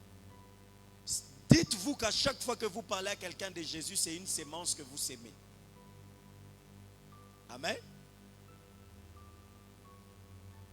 Et dites-vous que pour certaines personnes, à chaque fois que vous parlez de Jésus, c'est arroser une sémence qui a déjà été sémée. Et l'apôtre Paul dit, moi j'ai sémé. Apollo, ça fait quoi? A arrosé. Qui fait croître? Dieu. Il y a des gens, moi je peux les parler aujourd'hui, ils reçoivent Jésus, mais ils continuent à fumer, à boire. Mais un autre jour, Dieu envoie les bergers Gabriel pour lui parler, pour arroser ce que moi j'avais sémé. Et quand lui il arrose, ça peut prendre même 1 année, 2 ans. Peut-être nous on ne voit pas le travail. Moi je peux même rentrer découragé. J'ai dit, depuis que j'ai évangélisé, ces messieurs ne changent pas. Non. Dieu va s'occuper du reste. Il va envoyer encore quelqu'un arroser. Mais ça peut arriver aussi. C'est pourquoi j'encourage les gens. Ne gagnez pas seulement une âme en les faisant accepter Jésus, mais devenez aussi celui qui arrose le Jésus que vous lui avez fait recevoir. Parce qu'une mère, ce n'est pas seule qui met au monde. Ce n'est pas seule qui accouche. C'est celle qui continue à prendre soin jusqu'à ce que l'enfant deviendra indépendant. Un gagneur d'âme responsable, ce n'est pas celui qui se contente d'avoir des numéros et une liste des âmes gagnées, mais c'est celui qui se rassure que ces âmes-là sont arrosées et nourries. Quelqu'un acclame. C'est pourquoi moi je conseille, sois efficace même dans la minorité au lieu de chercher la majorité. Sois efficace dans la qualité de ton évangélisation que dans la quantité. Prends même 5 personnes par an. Même 1 personne par trimestre. Tu dis, moi c'est elle. J'évangélise, j'arrose. Je suis là. Viens à l'église, je paye le transport. Je prie avec elle. Je prie avec elle. J'évangélise, j'invite, je visite 1 personne. Si tu ne peux pas suivre 10, 20, concentre-toi sur 1 personne. Mais rassure-toi que tu as sémé et arrosé. Et tu verras comment Dieu fera croître. Le problème avec nous, c'est que nous contentons de s'aimer et nous laissons. Une sémence a besoin d'être arrosée. Arroser, c'est ce que tu fais. Écris, viens à l'église. Tu visites. Tu n'étais pas là. Tu as lu ta Bible. C'est comme ça qu'après avoir enfanté, une mère commence à allaiter. Elle commence à protéger. Elle commence à garder. Elle commence à veiller. Un gagneur d'âme doit avoir un cœur d'une femme, d'une mère. Est-ce que quelqu'un me comprend?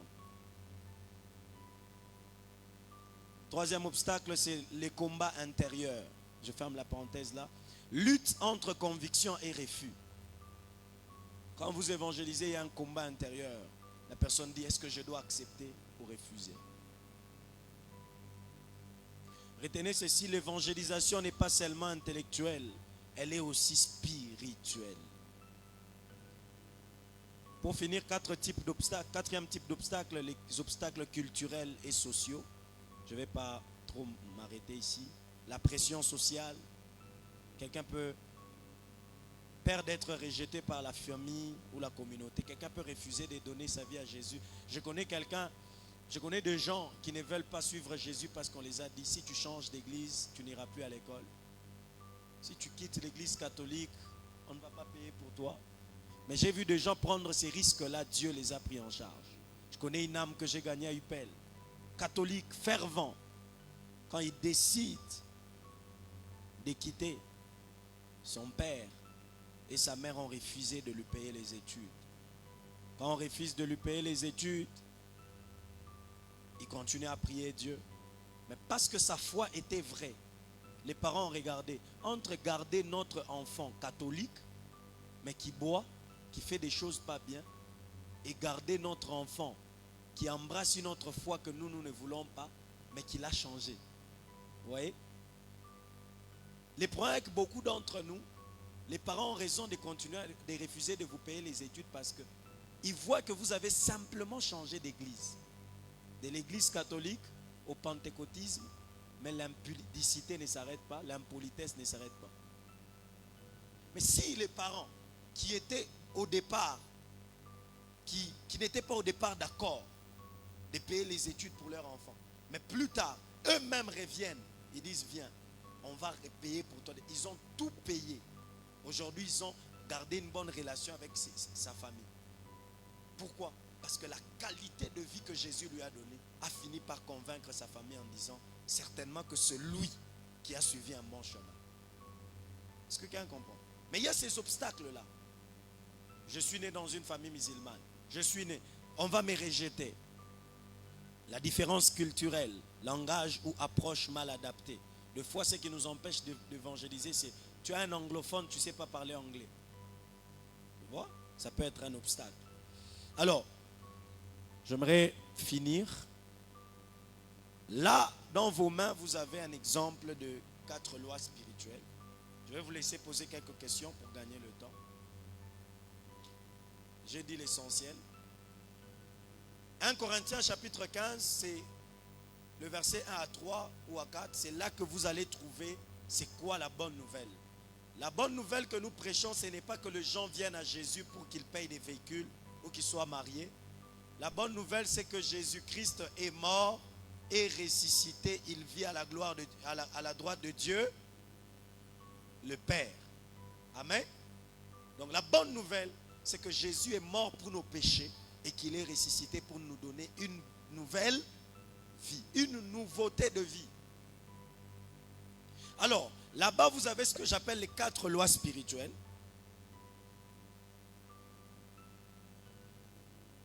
Une méthode simple pour amener une âme à Jésus. Vous pouvez commencer par là. Si vous n'avez pas d'expérience, vous pouvez commencer par là. Premier point, on nous parle de quoi? Du problème, n'est-ce pas? La situation de l'homme. Quand vous allez évangéliser, vous devez comprendre ces 4 points.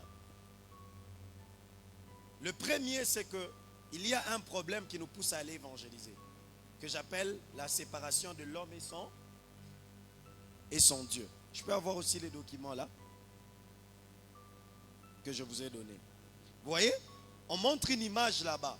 L'homme, auparavant, était près de Dieu, mais après la chute d'Adam et Ève, qu'est-ce qui s'est passé?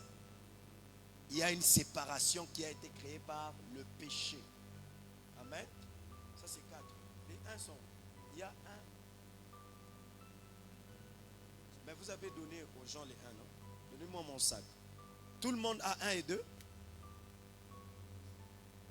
Tout ce que j'avais donné, c'est les 4. Donnez-moi mon sac. Je voulais que. Il y a 2 copies. Je voulais que chacun puisse.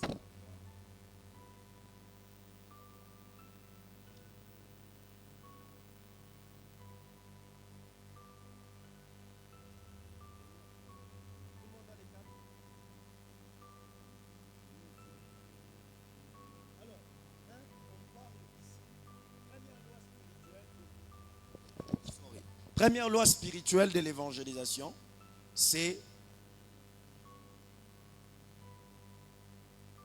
Dieu vous aime et désire une relation personnelle avec. Ça parle de l'amour de qui? De Dieu. L'évangélisation ne consiste pas à aller condamner, mais à aller présenter l'amour de Dieu. Jean 3, 16. Car Dieu attend. Dieu n'a pas voulu d'abord condamner, il a aimé. Celui qui était condamné, Dieu l'a aimé. Donc quand vous allez évangéliser, allez avec un message d'amour. Dieu aime le monde. Dieu aime l'homme. Et c'est cet amour-là qui doit changer le monde, pas la condamnation. Imagine-toi qu'on te dise que dans ta maison il y a un sorcier, comment tu les traites? Même les sorciers ont besoin du salut. C'est pourquoi tous on a besoin de l'amour.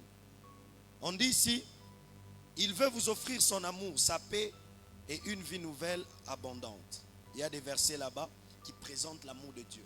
Chacun peut avoir une manière d'exprimer l'amour de Dieu. Amen. Vous n'êtes pas obligé de toujours suivre ce qui est écrit, mais quand vous allez évangéliser, la première chose que vous allez présenter, c'est l'amour de Dieu.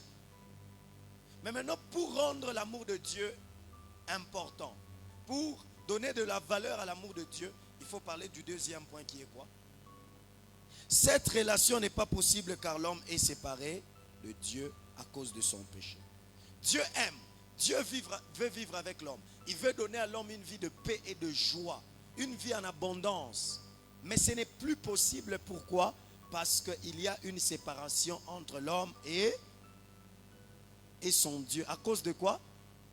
Du péché. Car tous ont péché, sont privés de la gloire. Car les salaires du péché, c'est là.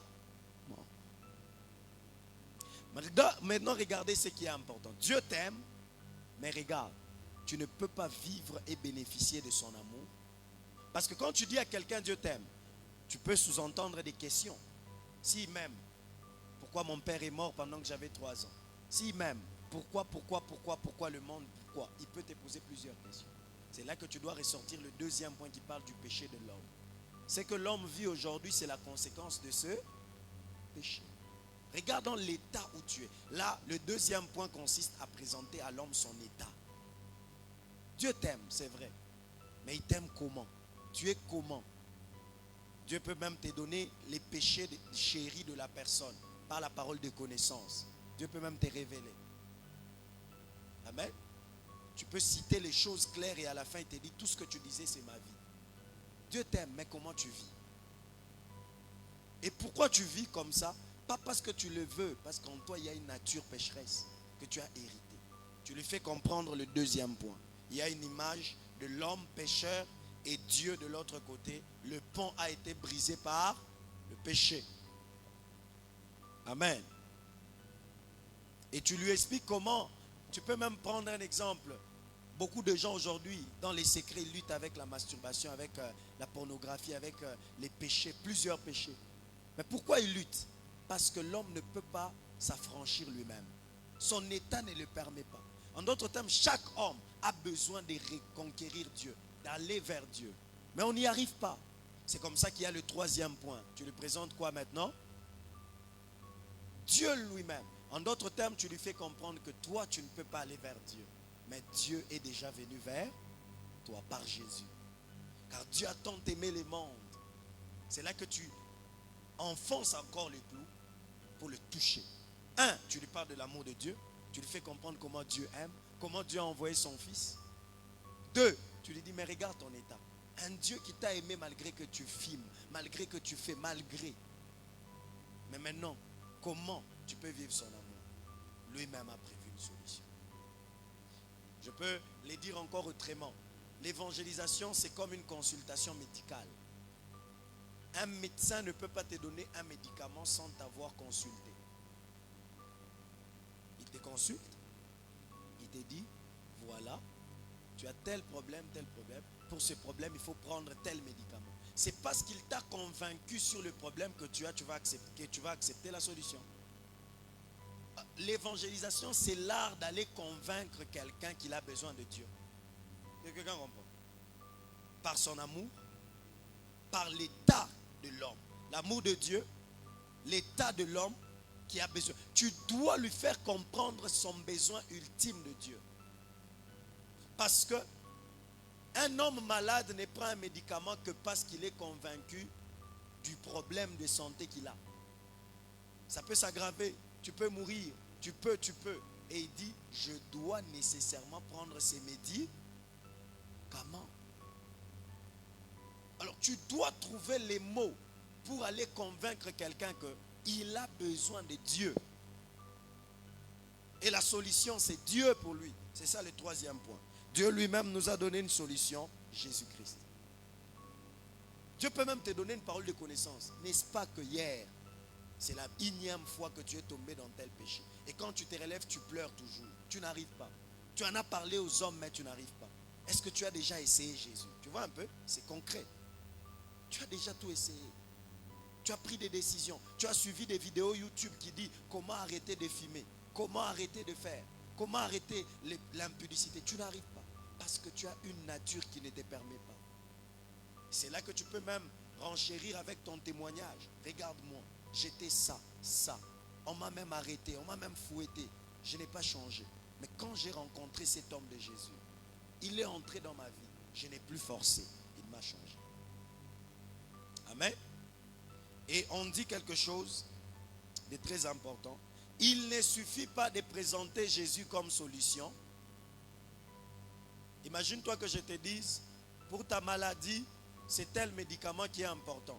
Est-ce que l'effet que tu connaisses les médicaments te guérit? Il faut quoi? Il faut boire le médicament. Il faut utiliser le médicament. C'est pourquoi l'évangéliste a le droit de passer au quatrième point, qui est celui de faire quoi? De le pousser maintenant à accepter l'offre, à recevoir Jésus-Christ comme Seigneur et Sauveur. Vous voyez? Ce sont les 4 points des 4 lois spirituelles. Ça peut vous aider et c'est efficace. Mais chacun peut le faire dans son style tout en restant connecté à l'Esprit de Dieu. Parce qu'il y a deux gens, il n'a pas besoin que tu lui parles de versets, mais il a besoin que tu lui parles de sa vie. Et je vous assure, les domaines de l'évangélisation est l'un des domaines où il y a la facilité de manifester le don spirituel. Moi, j'ai découvert mon prophétique dans l'évangélisation. Je m'étonnais. Tu parles avec quelqu'un avec précision de sa vie. Tu dis, mais comment? Parce que là où il y a urgence de Dieu, Dieu n'a pas de frein. Il déploie tout. Il peut même ressusciter un mort. Le problème aujourd'hui, les morts ne ressuscitent pas. Il n'y a pas de miracle parce que la raison n'est pas bonne. Là où il y a évangélisation, il y a probabilité de miracles et de manifestations de dons. Parce que Dieu a donné ces choses pour le salut des âmes d'abord, après l'édification.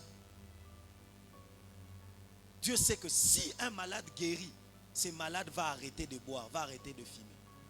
Alors pendant que mon évangéliste parle, je vais guérir. Plus tu évangélises, plus tu vas découvrir tes dons. Oui. Les dons ne se découvrent pas que dans la prière, mais aussi dans l'évangélisation.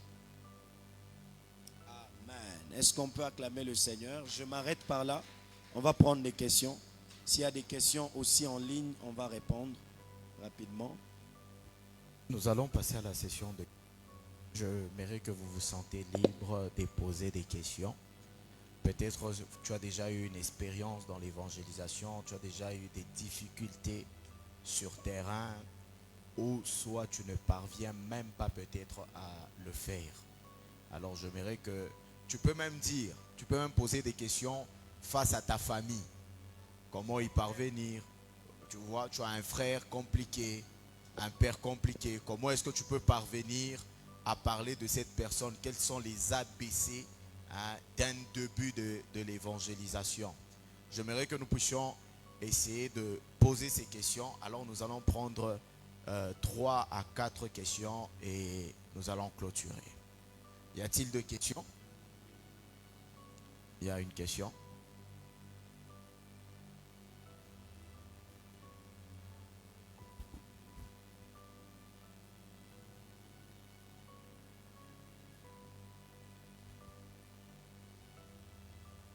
Bonjour pasteur, Oui, bonjour. moi c'est la sœur Jaël. J'avais une question. Je sais que vous nous avez éclairé sur le sujet, mais j'aimerais quand même poser la question. En termes d'évangélisation, faut-il rechercher la volonté de Dieu avant d'aller sur terrain? Ou en d'autres termes, je peux dire, est-ce que avant d'évangéliser, Dieu nous donne un territoire bien précis?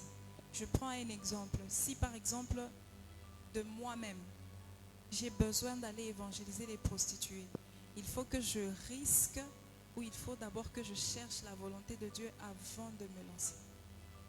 Ok, une bonne question.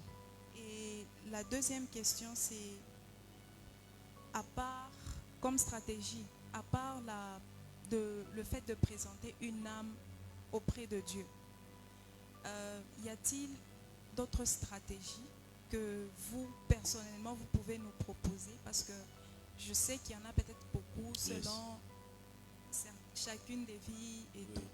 Mais en se basant sur vos propres expériences à vous, particulièrement par rapport à vos débuts, quelles sont les stratégies que vous avez eu à avoir avant de vous lancer complètement dans l'évangélisation? Ok, merci. Est-ce qu'on peut acclamer? Je réponds d'abord à la première question. Est-ce que on peut s'hasarder à aller évangéliser dans n'importe quel territoire? Alors, ici, il faut comprendre que déjà, Dieu veut que tous les hommes soient sauvés. C'est qu'il n'y a pas d'exception de personne qu'on doit chercher à aller sauver. Vous voyez?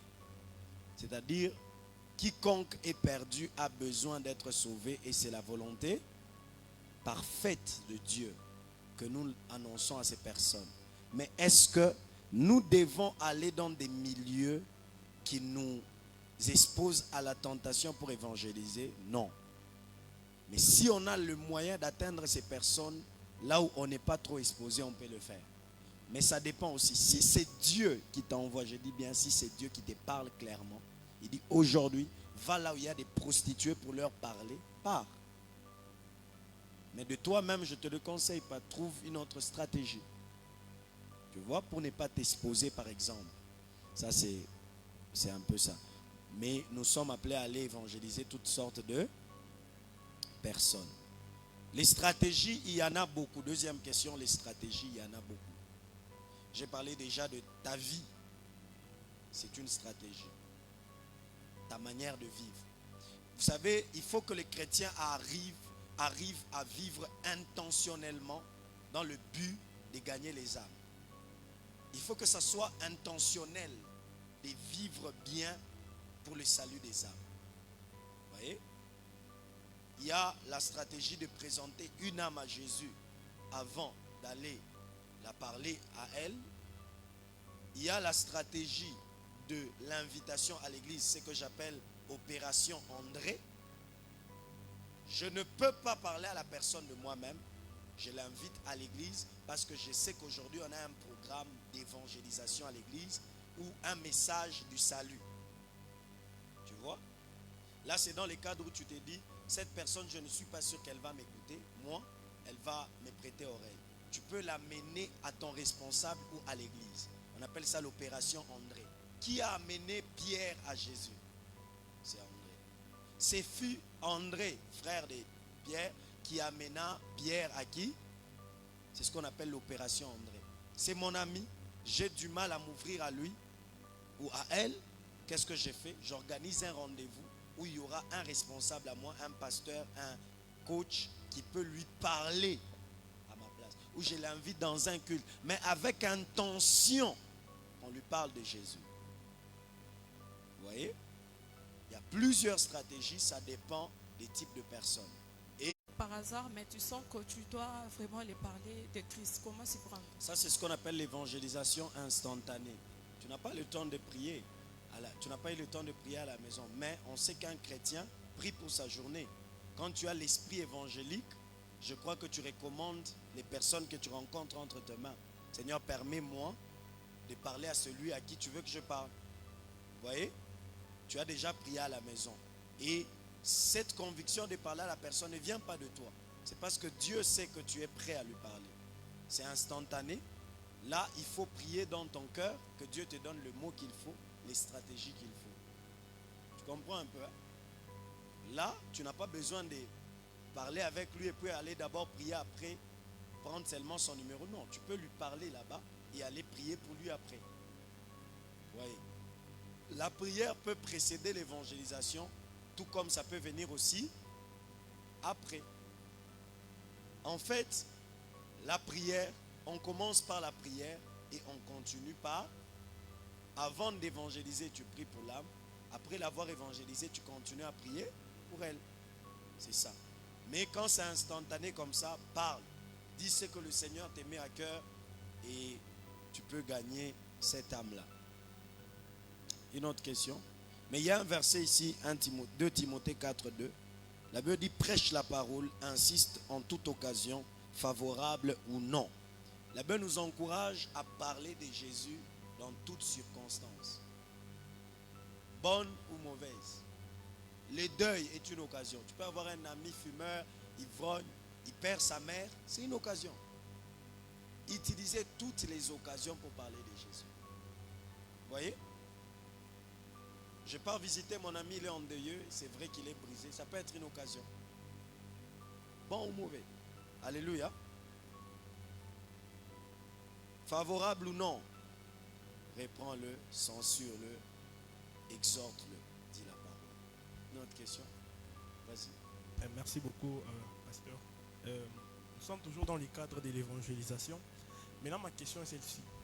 Quand je descends sur terrain, je rencontre donc toute personne. Je ne sais pas si la personne est païenne ou pas. Wow. Peut-être que la personne a déjà cru au Seigneur Jésus-Christ, mais je la rencontre. Maintenant, que dois-je faire? Qu'est-ce que je pourrais dire à la personne?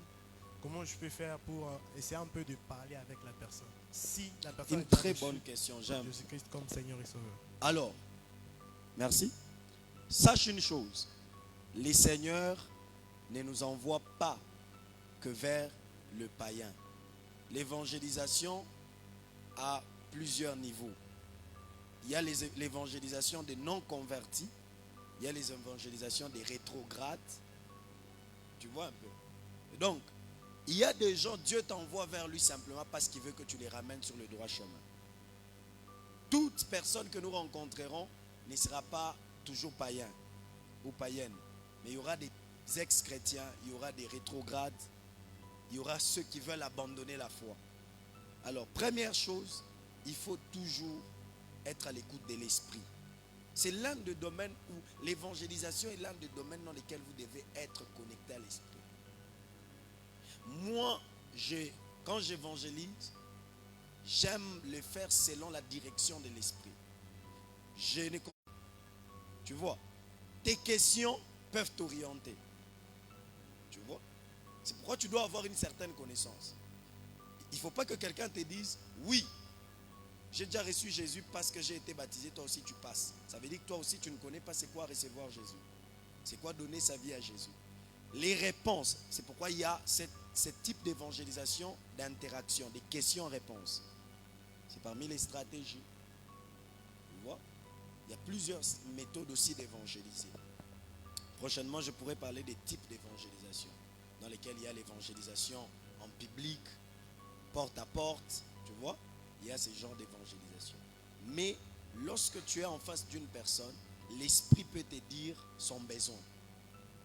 Moi, quand quelqu'un me donne une bonne réponse en disant oui, j'ai déjà reçu Jésus, c'était à telle date, tu vois que tout ce qu'il dit est vrai. J'ouvre mon esprit, dans mon esprit, je pose la question à Dieu, pourquoi tu m'as envoyé vers lui?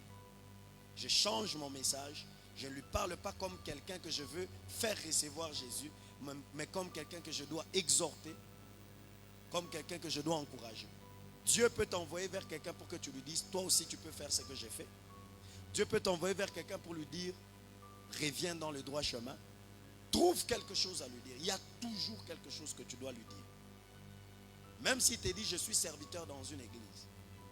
Ton esprit peut s'ouvrir, tu reçois un verset, tu lui parles. Peut-être c'est un serviteur qui vit mal. Tu lui dis, Matthieu 7. À partir du verset 14 par là, si je ne me trompe pas, au 21. Tous ceux qui me disent, Seigneur, Seigneur, n'hériteront pas le royaume. Tu peux commencer. Est-ce que je peux vous partager un peu? Tu lui dis, tu sais, c'est bien, tu es chrétien, mais tu sais que c'est important aussi de vivre bien pour Dieu, tout ça. Être chrétien ne suffit pas. Tu peux parler. Et à la fin, vous pouvez même prier. Tu ne l'as pas fait recevoir Jésus, mais tu l'as parlé de Dieu. Tu l'as exhorté, tu l'as peut-être encouragé. Tu vois un peu. Donc, c'est un peu ça. Est-ce qu'on peut acclamer? Une autre question, ma soeur?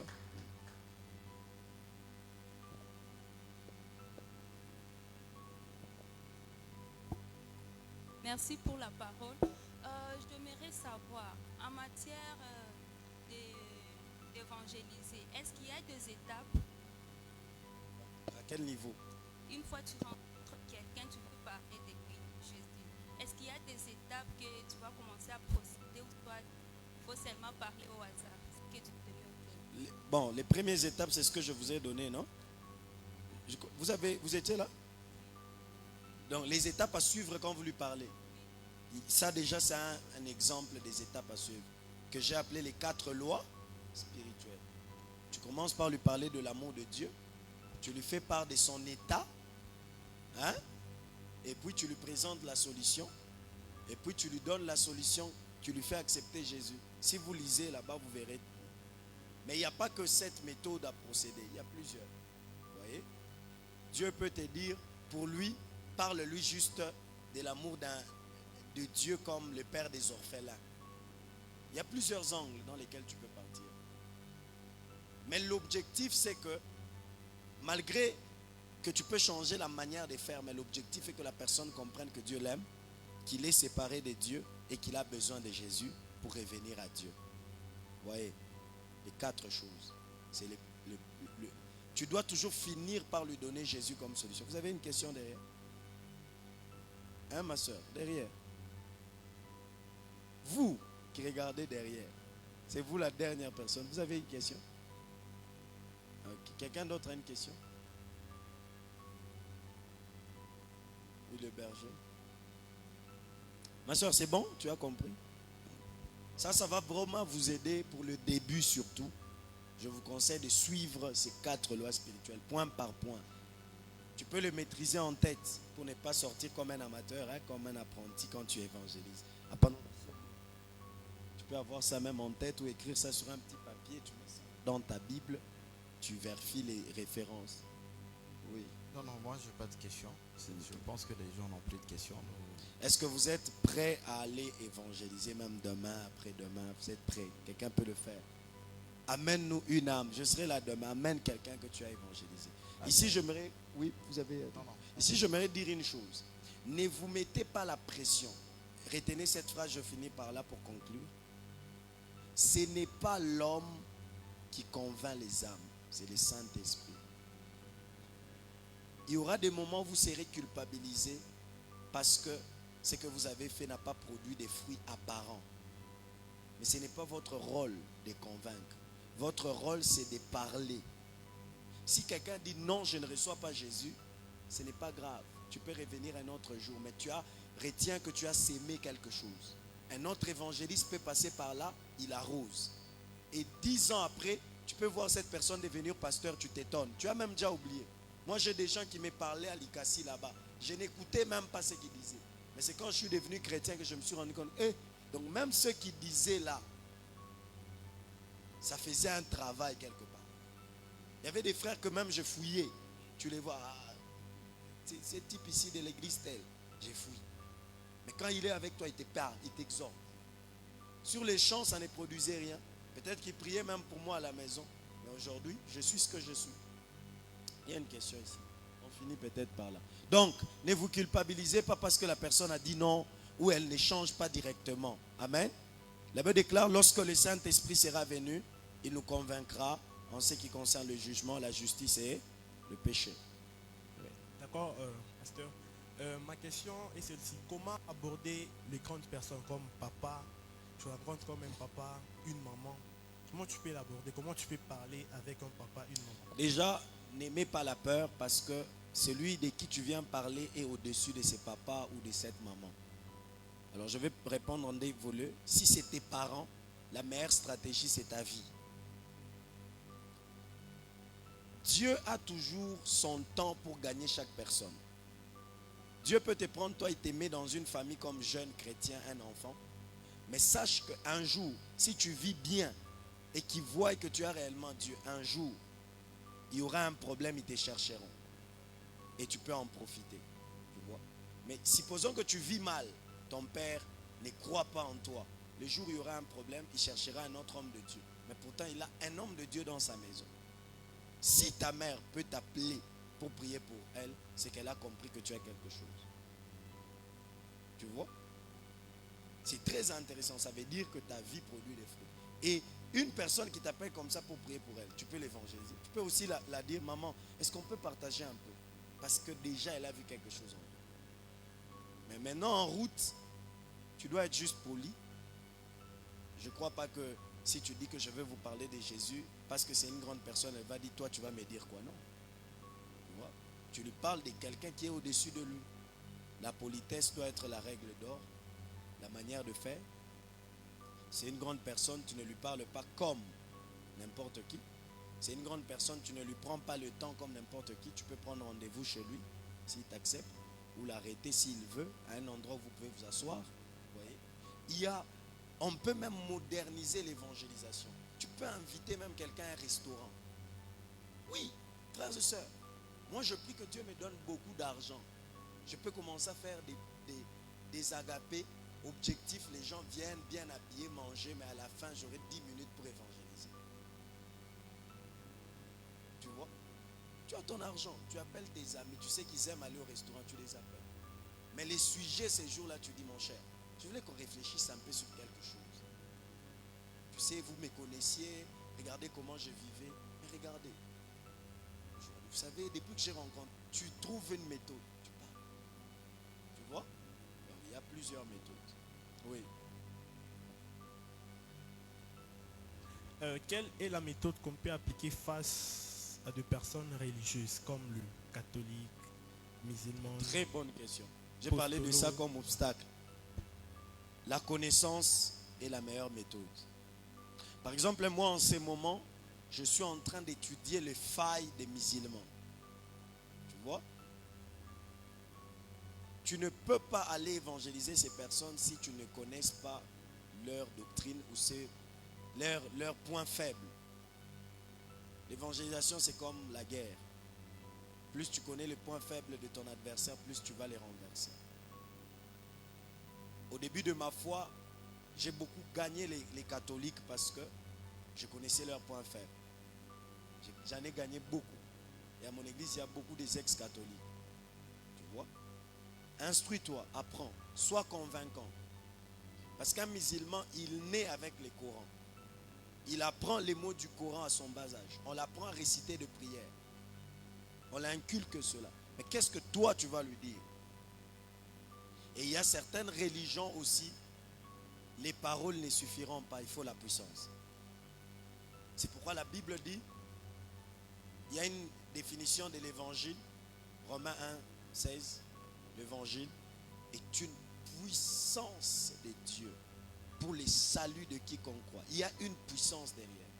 Un musulman, la plupart des musulmans qui témoignent, il y a un musulman que j'ai suivi, il a témoigné, il a dit, il entendait parler de Jésus. Ils savent que Jésus est plus fort, même dans les Corans. Ils savent. Sa femme est devenue aveugle. Il a dit à Jésus, si maintenant là je mets mes mains sur ses yeux et qu'elle recouvre la vie, je prends. Et les musulmans ont besoin de la démonstration de la puissance, pas de la connaissance. Quand ils voient Jésus agir, ils changent de camp. Donc, il y a plusieurs approches. Connaître leurs failles, mais aussi manifester Jésus. Merci.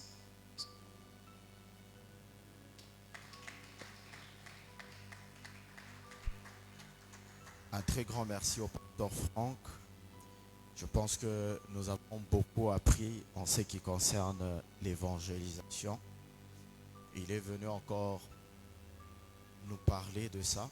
Depuis un temps, papa nous parle de l'évangélisation et il a encore parlé aussi de l'évangélisation qui est une urgence de Dieu.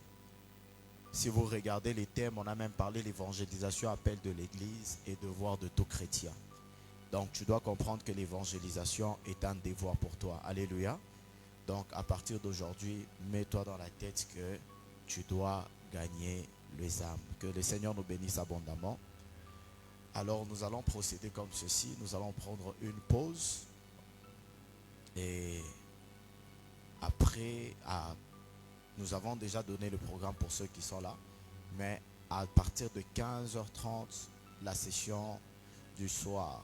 Premier message, nous avons la sœur Jemima. Deuxième message, nous avons le prophète Moïse Kalenga. Donc, nous allons nous retrouver ici et le Seigneur nous fera énormément du bien. Alléluia. Si tu as apporté ton offrande, tu peux prendre par la main ton offrande. Tu vas offrir au Seigneur. Est-ce que tu peux te tenir debout? Je veux prier.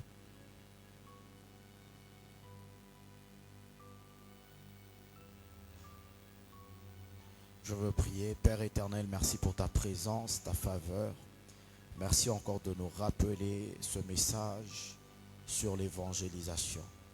Merci éternel Dieu de gloire. Dépose en nous encore ce désir, ce fardeau, cette flamme de parler de toi. Arme-nous Seigneur Dieu de puissance et de gloire. Je prie que ta faveur et ta grâce accompagnent la vie de tout un chacun. Éternel Dieu de puissance, qu'il soit utile pour ton royaume et pour ton œuvre.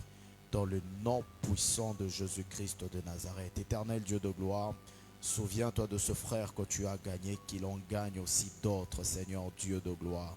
Je prie, Père éternel, que la flamme, que le désir d'évangéliser, de parler de toi, Seigneur, s'intensifie dans nos cœurs.